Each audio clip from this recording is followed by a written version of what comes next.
Hello friends, welcome to learning sessions. And आज की इस वीडियो में हम बात करने वाले हैं कंज्यूमर प्रोटेक्शन एक्ट के बारे में। पहले ये कोपरा के नाम से फेमस था, लेकिन 2019 में एक अपडेट आया था, that was consumer protection amendment bill 2019। And उस बिल ने इस पर्टिकुलर एक्ट से रिलेटेड काफ़ी चीज़ों को चेंज कर दिया। And this is related to the module A of the principles and practices of banking, and we are going to cover the chapter number 19.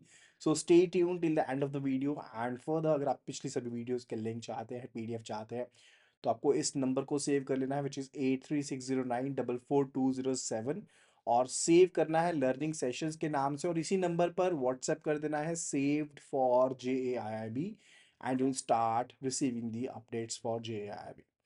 सो जल्दी से सेशन को करते हैं start. It's related to the consumer protection act, right, and it's related to the 2019 amendments, उसके हिसाब से हम cover करेंगे। And as I told you, this is chapter number 19, module A, principles and practices of banking. My name is Ashish Jain. मैं आपके लिए GIB CIB bank promotions की videos लेकर के आता रहता हूँ, तो जल्दी से वीडियो को लाइक जरूर कीजिएगा और शेयर जरूर कीजिएगा। सबसे पहले बात करते हैं कि ग्रीवेंस रिड्रेसल को लेकर के मॉडल पॉलिसी क्या कहती है। तो जो ग्रीवेंस रिड्रेसल का मैकेनिज्म है, उसमें कहा गया है कि ग्रीवेंस रिड्रेसल में चार प्रिंसिपल्स को बेसिक फॉलो किया जाएगा, ठीक है। और ये बेसिक प्रिंसिपल्स कौन कौन से हैं, let's have a look at it. First of all, it's related to core principles. जो हमारे पास कोर प्रिंसिपल्स होते हैं कि हम फेयरली ट्रीट करेंगे कस्टमर्स को, कोई भी कमी पेशी नहीं रखेंगे, हर बार उनको फेयरली ट्रीट किया जाएगा, हम उनको प्रॉम्प्टली रिस्पॉन्स करेंगे, एंड फर्दर उनको इंफॉर्मेशन प्रोवाइड करेंगे ताकि वो एक इन्फॉर्म्ड डिसीजन ले पाएँ, एंड एफिशिएंट हैंडलिंग करेंगे, एंड फर्दर गुड फेथ, यानी कि बिना किसी नेग्लिजेंस के जो सर्विसेज है उनको हम केटर करेंगे, right. And further, it's related to redressal mechanism setup. This is also very much important and very much necessary, which is related to कि हमने उन्हें एक ग्रीवेंस रिड्रेसल मैकेनिज्म प्रोवाइड करना होता है, यानी कि अगर कोई भी उनको कमी पेशी आती है तो वो उस मैकेनिज्म के थ्रू हमें कंप्लेंट बता पाए, राइट। इसमें काफ़ी चीज़ें शामिल हैं, जैसे ऑपरेशनल लेवल पर देखें तो ब्रांचेस के थ्रू, या फिर जोनल ऑफिस के थ्रू, रीजनल ऑफिस के थ्रू, हेड ऑफिस के थ्रू जो कंप्लेंट्स है वो फाइल की जा सकती है। This is related to the operative levels, यानी कि जहां पर ऑपरेशन चल रहे हैं, यानी कि ये मैं बैंक वाइड बात कर रहा हूँ। तो बैंक वाइड में सबसे पहले ब्रांच में जा रहा पर्सन तो ब्रांच में दे सकता है, वहां पर भी सॉल्व नहीं हुआ तो आरओ में जा सकता है, वहां भी सॉल्व नहीं हुआ तो जेडओ में जा सकता है, फिर भी सॉल्व नहीं है तो हेड ऑफिस में कनेक्ट कर सकते हैं, right. And further, it's related to employee awareness. देखो, सिर्फ और सिर्फ कस्टमर को अवेयर करने का बेनिफिट नहीं है, एम्प्लॉय ही बेटर सर्विसेज को आगे प्रोवाइड कर सकते हैं, इसलिए उनको प्रॉपर ट्रेनिंग देना बहुत इंपॉर्टेंट है, उनको अवेयरनेस देना बहुत ज़्यादा इंपॉर्टेंट है। नाउ कुछ एक इंटरनल मैकेनिज्म है ताकि कस्टमर कंप्लेंट्स को हैंडल किया जा सके। एंड ये क्यों इंपॉर्टेंट है, let's have a look at it. तो कस्टमर्स को बहुत से चैलेंज फेस हो सकते हैं, राइट। जब भी आप कस्टमर्स को डील करते हो तो उनको बहुत से चैलेंजेस फेस हो सकते हैं, राइट। उनको मदद की ज़रूरत हो सकती है। तो आपको कस्टमर की सेटिस्फेक्शन के लिए इम्प्रूवमेंट करना है और ब्रांड रेपुटेशन को इंक्रीज करना है। जो एक्सटर्नल कंप्लेंट्स हैं उनको रिड्यूस करना है, यानी कि ये नहीं है कि कंज्यूमर कोर्ट के थ्रू या ओम्बड्समैन के थ्रू प्रॉब्लम की सोल्यूशन हो। यू मस्ट बी ट्राइंग कि इंटरनल सोल्यूशंस, ठीक है, one must be trying for the internal solutions, की इंटरनली जो चीज़ें हैं वो सॉल्व हो जाएं, इस चीज़ का ध्यान रखना है। एंड फर्दर यही चीज़ उनका ट्रस्ट जो है बैंकिंग में उसे को ज़्यादा बढ़ाएगा। लाइक एक कस्टमर जो है वो चेक को डिपॉजिट करता है, लेकिन जो एक्सपेक्टेड टाइम था उसके अंदर अंदर जो चेक था वो क्रेडिट नहीं हुआ, तो कस्टमर ब्रांच मैनेजर को रीच आउट करता है एंड कहता है कि एस्केलेट करता है इस इशू को रीजनल ऑफिस लेवल तक, ताकि अच्छे से इसका निवारण हो पाए चीज का। That's basically related to customer satisfaction, कि उसको कस्टमर को प्रॉपरली आप ट्रीटमेंट दो, उसको प्रॉपर रीजंस बताओ ऐसी चीजें क्यों हुई, एंड फिर वो कस्टमर आप पे टोटली ट्रस्ट करने को रेडी हो जाएगा। फिर बात आती है ग्रीवेंस हैंडलिंग प्रोसेस। अब कस्टमर जो है वो ईमेल के थ्रू, एसएमएस के थ्रू, व्हाट्सएप के through, in person online portal के थ्रू अपनी कंप्लेंट को दायर कर सकता है। ब्रांच मैनेजर जो है वो रिव्यू करेंगे कंप्लेंट को एंड एक्नॉलेज करेंगे if this thing was there और नॉट, राइट, वो चीज़ करेंगे। अगर फिर भी अनरिजॉल्व है तो कंट्रोलिंग ऑफिस, यानी कि एक फर्दर आगे ऑफिस में चली जाएगी कंप्लेंट, राइट। अगर फिर भी अनरिजॉल्व है तो नोडल ऑफिसर के पास चली जाएगी। देखो, ये नोडल ऑफिसर वही होते हैं which basically makes connection with SLBC, ठीक है, जो स्टेट लेवल बैंक कमेटी, उनके साथ भी करते हैं, रिजर्व बैंक ऑफ इंडिया के साथ भी डील करते हैं, और साथ के साथ ओम्बर्ड्समैन के साथ भी ये डील करते हैं। यानी कि अगर फिर भी प्रॉब्लम सॉल्व ना हो फिर ओम्बर्ड्समैन के पास कंप्लेंट चली जाएगी। तो यही चीज़ यहाँ पर है, फाइनल रेजोल्यूशन प्रोवाइडेड और escalated to the ombudsman, that is the case. अब यहाँ पर देखो कि कस्टमर अवेयरनेस एंड फैसिलिटेशन कैसे की जा सकती है। सबसे पहले तो कस्टमर को प्रॉपर इंफॉर्मेशन प्रोवाइड करो। ब्रांचेज में एक सिंगल थंब रूल है कि आपने एक कंप्लेंट कम सजेशन बॉक्स रखना है, एंड फर्दर आपने प्रॉपर इंफॉर्मेशन प्रोवाइड करनी है कि कस्टमर अगर कंप्लेंट करे तो कहाँ पे कर सकता है, ब्रांच लेवल पर, नोडल ऑफिसर लेवल पर, रीजनल ऑफिस लेवल पर, एंड इवन ओम्बर्ड्समैन की जो डिटेल्स होती हैं वो भी मेंशन होती हैं। एंड अगर किसी पर्सन को कंप्लेंट देनी तो कैसे बता सकते हैं, तो पर्सन को रिटर्न कंप्लेंट देनी पड़ेगी, या तो ईमेल के थ्रू दे सकते हैं, एसएमएस के थ्रू, व्हाट्सएप के थ्रू, या ऑनलाइन फॉर्म के थ्रू भी कंप्लेंट जो है वो रजिस्टर की जा सकती है। और उसे एक नंबर के साथ एक्नॉलेज किया जाए कि भाई आपकी कंप्लेंट जो है वो हमने रिसीव कर ली है, या फिर एक्नॉलेजमेंट आप रिसीव दोगे उनको, राइट। एंड कब तक आपको रिजल्ट मिलेगा, अब देखो एक प्री डिफाइंड टाइम फ्रेम होता है, वो बैंक की पॉलिसी के हिसाब से, वो जो बोर्ड अप्रूव्ड पॉलिसी होती है ना उसके हिसाब से टाइम फ्रेम होता है कि आपको लेट से 7 डेज में, 10 डेज में रिस्पॉन्स मिल जाएगा, राइट। हम मान के चलते हैं कि ओम्बर्ट्समैन के हिसाब से 30 डेज का टाइम पीरियड है, कि अगर 30 दिन के अंदर अंदर आपने कंप्लेंट फाइल करी, तो अगर 30 दिन के अंदर अंदर कंप्लेंट फाइल करने के बाद आपको या तो रिप्लाई नहीं मिला, या फिर जो रिप्लाई मिला आपको वो सेटिस्फैक्ट्री नहीं लगा, राइट, तो you can be basically be responding to the ombudsman, तब जा सकते हो, ठीक है। और रिड्रेसल के लिए किसके पास जाना है, सीधा ओम्बर्ड्समैन के पास नहीं चले जाना, पहले ब्रांच मैनेजर लेवल पर जाओगे, या regional office, zonal office, nodal office level पर जाओगे, फिर उसके बाद अगर फिर भी सॉल्व नहीं हो रही है, फिर ओम्बर्ड्समैन के पास जाएंगे। और वो ये पोर्टल है cms.rbi.org.in, इस पोर्टल पर आप कंप्लेंट जो है वो फाइल कर सकते हो, फर्दर वो चैप्टर में कवर कर लेंगे, do not worry about it. तो एक कस्टमर है, वो एक कंप्लेंट एस्केलेट करना चाहता है कि एक अनऑथराइज ट्रांजैक्शन हुई है उनके अकाउंट में, तो वो ऑनलाइन कंप्लेंट फाइल करते हैं, राइट। एंड वो एस्केलेशन प्रोसेस के बारे में उनको इन्फॉर्म किया जाता है कि भाई कब तक इस प्रॉब्लम का सोल्यूशन होगा। अब उसके बाद बात आती है, ये तो बात हो गई रिलेटेड टू कि आप इंफॉर्मेशन प्रोवाइड कर रहे हो। अब अवेयरनेस के लिए क्या कर सकते हो, और कि आप नोटिस लगा सकते हो ब्रांचेज में, वेलकम किट उनको प्रोवाइड कर सकते हो जिसमें बुकलेट होएगी, सारी इन्फॉर्मेशन शामिल रहेगी, राइट। वेबसाइट पर इन्फॉर्मेशन डेफिनेटली रहती है, पब्लिक डोमेन में शामिल रहती है, कस्टमर हेल्पलाइन नंबर्स होती हैं, if the customer is having any query तो वो उनको रीच आउट कर सकता है। आज की डेट में देखें तो एआई एंड जो एमएल है, मशीन लर्निंग है, इनका इस्तेमाल किया जाता है। जैसे एचडीएफसी का ऑनलाइन एक बोट है, दैट इज ईवा, राइट। इसी तरह से अलग अलग बैंक्स का अपना अपना बोट डेफिनेटली अब प्रेजेंट है, जहां पर अगर उनको कोई भी दिक्कत आती है, you can simply be typing और can be narrating it to the bot, and bot आपको वो रिप्लाई करेगा, राइट, वो चीज़ें हैं। सेकेंड थिंग है कंप्लेंट और suggestion box, as I told you हर एक ब्रांच में चीज़ होनी ज़रूरी है, right. Third thing, complaint book और रजिस्टर। कंप्लेंट बुक जो होती है ना वो इंडियन बैंक एसोसिएशन के फॉर्मेट के हिसाब से मेंटेन होनी चाहिए, ताकि कस्टमर कंप्लेंट फाइल भी करे और उनको एक्नॉलेजमेंट भी मिले, ठीक है। और इसी कंप्लेंट का एक कॉपी जो है that is to be forwarded to the controlling office. Controlling office क्या होता है, आप अगर रीजनल ऑफिस पर कंप्लेंट डाल रहे हो तो कंट्रोलिंग ऑफिस जेडो है, ठीक है। अगर जेडो में कंप्लेंट डाल रहे हो तो कंट्रोलिंग ऑफिस हेड ऑफिस है। दिस इज बेसिकली यानी कि एक स्टेप अपर जो होता है that is a controlling office, वो आपका कंट्रोलिंग ऑफिस है, राइट। ऑनलाइन कंप्लेंट फॉर्मेट भी होता है, यानी कि बैंक्स जो है वो अपनी वेबसाइट के थ्रू भी एक कंप्लेंट पोर्टल प्रोवाइड करते हैं, जहां पर जो कॉन्टैक्ट डिटेल्स हैं नोडल ऑफिसर की वो भी शामिल रहती हैं, और साथ में कंप्लेंट पोर्टल ऑनलाइन भी है कि आप सीधी कंप्लेंट ऑनलाइन अपनी डाल दो, एंड 30 दिन में आपकी रिजॉल्व हो जाएगी। अब लेकिन अगर कंप्लेंट फिर भी 30 दिन के अंदर रिजॉल्व नहीं होती है तो it is to be escalated to the ombudsman. अब ओम्बर्डमैन की जो कॉन्टैक्ट डिटेल्स हैं वो ब्रांच में भी शामिल रहती हैं, वेबसाइट पर भी शामिल रहती हैं। ये सारी डिटेल्स ब्रांच में शामिल होनी जरूरी होती है, दिस इज मैंडेटरी, राइट। देखो अभी तक का समरी टेबल क्या था, कि आपने देखो कोर जो प्रिंसिपल्स है related to ensure fairly timely इनको रिस्पॉन्ड करना है, रेजोल्यूशन करना है कंप्लेंट का, इनिशियल हैंडलिंग कहाँ पे होगी, अलग अलग आपके स्ट्रक्चर्स हैं, branch level, regional office, zonal office, nodal office, head office. Customer को अवेयरनेस दो, उनको जानकारी दो, वो बुकलेट के थ्रू कर सकते हो, फाइनेंशियल लिटरेसी कैंप्स होते हैं उनके थ्रू बता सकते हो, अपने एम्प्लॉयज़ को भी ट्रेन करो कि कैसे बेटर सर्विसेज प्रोवाइड करनी है, राइट। कंप्लेंट सबमिट करने के लिए अलग अलग पोर्टल्स हैं, एसएमएस के थ्रू, ईमेल के थ्रू, ब्रांचेस के थ्रू, ऑनलाइन पोर्टल्स के थ्रू, नोडल ऑफिसर के पास, या फिर कंप्लेंट रजिस्टर में डायरेक्टली कंप्लेंट फाइल कर सकते हो, राइट।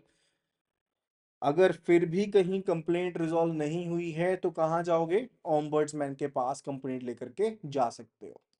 अब ब्रांचेस में क्या होता है कि कंप्लेंट रिड्रेसल का एक मैकेनिज्म होता है। ब्रांच मैनेजर्स मेजरली रिस्पॉन्सिबल रहते हैं ब्रांचेस की कंप्लेंट्स को हैंडल करने के लिए। अगर फिर भी रिजॉल्व नहीं होती हैं फिर वो आगे ऑफिस को बताते हैं, right, that is a case. अब देखो क्या क्या स्टेप्स रहते हैं सॉल्व करने के लिए, उनको समझते हैं। Steps for resolution of the particular complaint. पहली चीज क्या है? Customer raises complaint at the branch level. Branch level पर कस्टमर जो होता है वो कंप्लेंट को रेज कर देता है। काउंटर स्टाफ वैसे तो साथ के साथ कोशिश करता है कि कंप्लेंट को सॉल्व कर दे। उस टाइम पर ब्रांच मैनेजर इंटरवीन करता है। अगर यानी कि एम्प्लॉय ने, जो वहां पर काउंटर पर बैठा था एम्प्लॉय, उसने कोशिश करी कि अभी रिजॉल्व कर दो, लेकिन फिर भी रिजॉल्व नहीं हुई, तो ब्रांच मैनेजर इन बिटवीन आएगा, वो कंप्लेंट को एनालाइज करेगा एंड उसके अकॉर्डिंग रिस्पॉन्ड करेगा। लेकिन अगर कस्टमर फिर भी अनसेटिस्फाइड है तो कंप्लेंट विद इन 7 डेज किसको फॉरवर्ड कर दी जाती है? रीजनल ऑफिस, जोनल ऑफिस को फॉरवर्ड कर दी जाती है। अगर जोनल ऑफिस में भी आपका कस्टमर सेटिस्फाइड नहीं होता है तो जो कस्टमर सर्विस सेक्शन होगा हेड ऑफिस का, उनको फाइनल रेजोल्यूशन के लिए दे दी जाती है। एंड फर्दर बैंक जो होगा उसके बाद क्या करेगा? एक कंप्लेंट रिड्रेसल लेटर देगा कि भाई रेजोल्यूशन क्या है, उसके बारे में बताएगा। और एज आई टोल्ड यू, अगर 1 महीने में फिर भी कस्टमर सेटिस्फाइड नहीं होता और अनरिजॉल्व रहती है कंप्लेंट, तो फिर जो कस्टमर है वो ओम्बर्ड्समैन के पास जा सकता है, राइट। ये सिनेरियो है। कस्टमर का क्या अधिकार है? देखो, कस्टमर अगर सेटिस्फाइड नहीं है बैंक के रिस्पॉन्स के साथ तो ओम्बर्ड्समैन के पास जा सकता है with in 1 year. With in 1 year किसके पास जा सकता है? ओम्बर्ड्समैन के पास जा सकता है क्या? ठीक है, जा सकता है, बिल्कुल जा सकता है। तो यहाँ पर वो ओम्बर्ड्समैन के पास जा सकता है। लेकिन ओम्बर्ड्समैन के पास जाने का टाइम कितना है? That is basically 30 days. ठीक है, तो इसका लिमिटेशन है कि 30 दिन के बाद आप मिनिमम करवा सकते हो, लेकिन मैक्सिमम कितनी है? देखो, मैंने आपको दो चीजें बताई। एक तो बताया मिनिमम, कि मिनिमम 30 डेज के बाद आप कंप्लेंट फाइल कर सकते हो किसके पास? ओम्बर्ड्समैन के पास। मैक्सिमम जो है वो कितना है? मैक्सिमम है कि जब आपको कंप्लेंट का कोई निवारण नहीं मिला या फिर जब आपको रिप्लाई मिल गया उसके बाद विद इन 1 ईयर तक आप ओम्बर्ड्समैन के पास जा सकते हो। This is a maximum time period, right. तो मिनिमम जो था वो 30 डेज का था, लेकिन मैक्सिमम जो है वो 1 ईयर का है। That is the case, right. That is the scenario. अब बात करते हैं ओडीआर के बारे में, ऑनलाइन डिस्प्यूट रेजोल्यूशन सिस्टम के बारे में।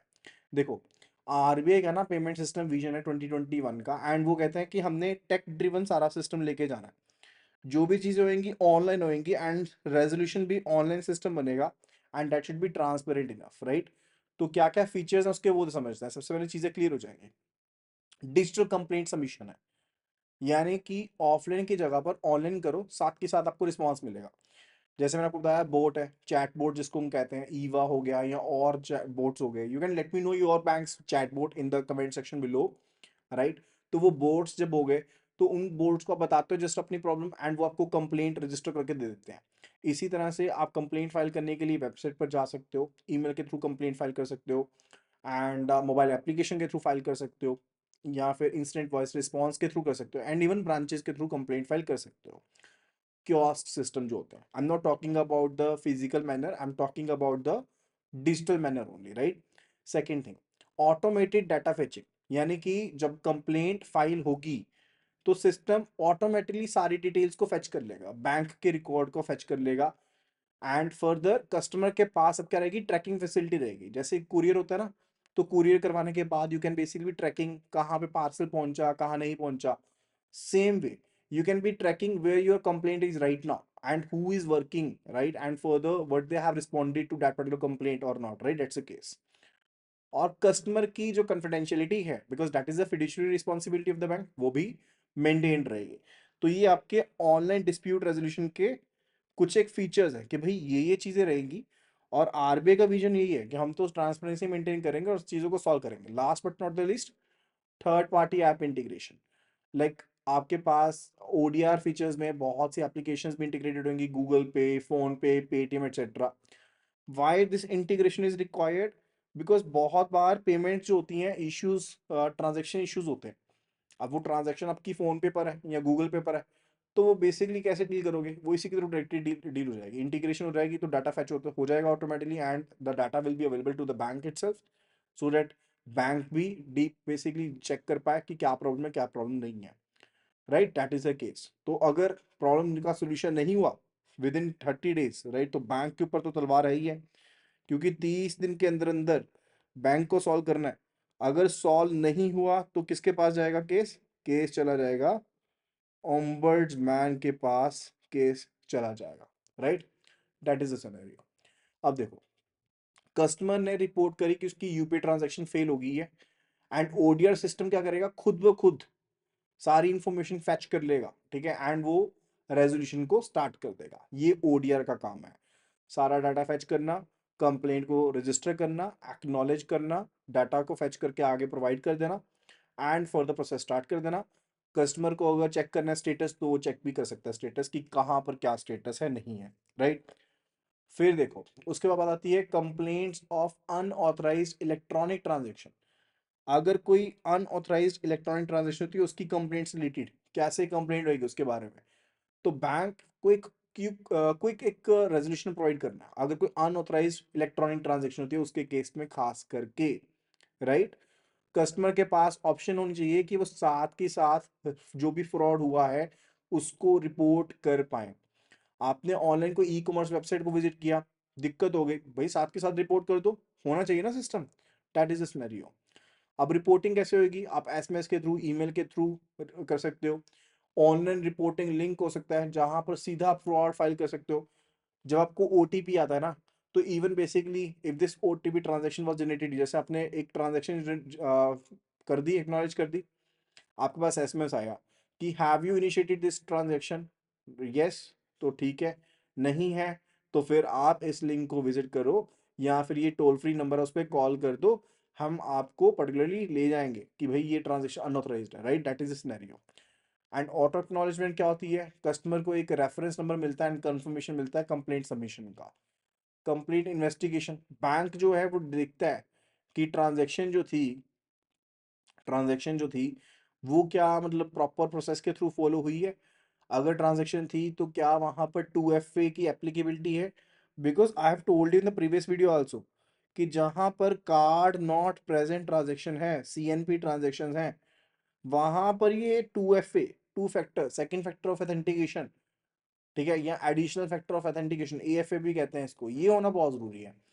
अगर ये प्रेजेंट नहीं है तो सारी रिस्पॉन्सिबिलिटी और लाइबिलिटी किसकी रहेगी? बैंक की रहेगी। That is the case. Right, और अगर फ्रॉड माना जाता है या बैंक की गलती मानी जाती है, उस केस में सारी की सारी जिम्मेदारी किसकी होगी? That will be with the bank only. Right, that is the scenario.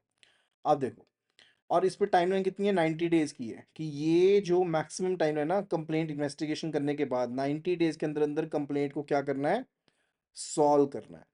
अब ये चीज आगे कंटिन्यू की गई है कि अगर 90 डेज के अंदर अंदर कंप्लेंट रिजॉल्व नहीं हुई है, तो फिर कस्टमर को क्या करना पड़ेगा? कस्टमर को कंपनसेट करना पड़ेगा। दैट इज द सिनेरियो, ये चीज करनी पड़ेगी। कस्टमर को फाइनेंशियल जो लॉस है वो नहीं होना चाहिए, ठीक है। लेट्स से उसको अगर इंटरेस्ट चार्ज किया गया बिकॉज उसने तो अमाउंट यूज किया नहीं, लेकिन क्रेडिट कार्ड उसने यूज किया, उसके ऊपर इंटरेस्ट भी चार्ज कर दिया बैंक ने, तो बैंक वो इंटरेस्ट भी रिवर्स करेगा। जो पैसे हैं वो तो वापस करेगा ही, साथ में इंटरेस्ट भी रिवर्स करेगा। ठीक है। नौ, credit facilities which are related to complaints, ठीक है। क्रेडिट फैसिलिटी रिलेटेड कंप्लेंट्स क्या क्या होती हैं?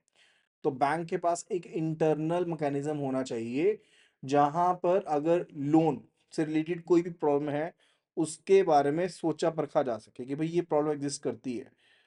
अब लेंडिंग डिसीजंस में जो भी प्रॉब्लम होगी उनको एक ज्यादा बेटर अथॉरिटी के साथ चेक किया जाए, बिकॉज लेंडिंग में आपके पास कस्टमर के पास से पैसा जा रहा है। अब लेट्स से केस कि लोन रिलेटेड डिस्प्यूट जो होगी ना, वो वन हायर लेवल का पर्सन जो होगा वो उस चीज को चेक करेगा। अगर ब्रांच लेवल पर है तो आरओ चेक करेगा, आरओ ने सैंक्शन किया तो जेडओ चेक करेगा, जेडओ ने सैंक्शन किया तो एचओ हेड ऑफिस सैंक्शन करेगा, राइट। और जो बीसीएसबीआई का एक प्रैक्टिस कोड भी था लोन्स के केस में, उसको फॉलो किया गया नहीं चेक किया गया, उसकी कंप्लायंस हो रही नहीं है, वो भी चेक किया जाएगा। एंड ग्रीवेंस मॉनिटरिंग भी होनी चाहिए, यानी कि अगर कोई लैंडिंग कमिटमेंट से रिलेटेड कोई रेजोल्यूशन पेंडिंग है अभी, तो उसको रिव्यू करो भाई कि क्या दिक्कत आ रही है। एग्जाम्पल के तौर पर समझो, कस्टमर ने होम लोन की एप्लीकेशन दी थी लेकिन वो रिजेक्ट हो गई बिना कोई एक्सप्लेनेशन दिए।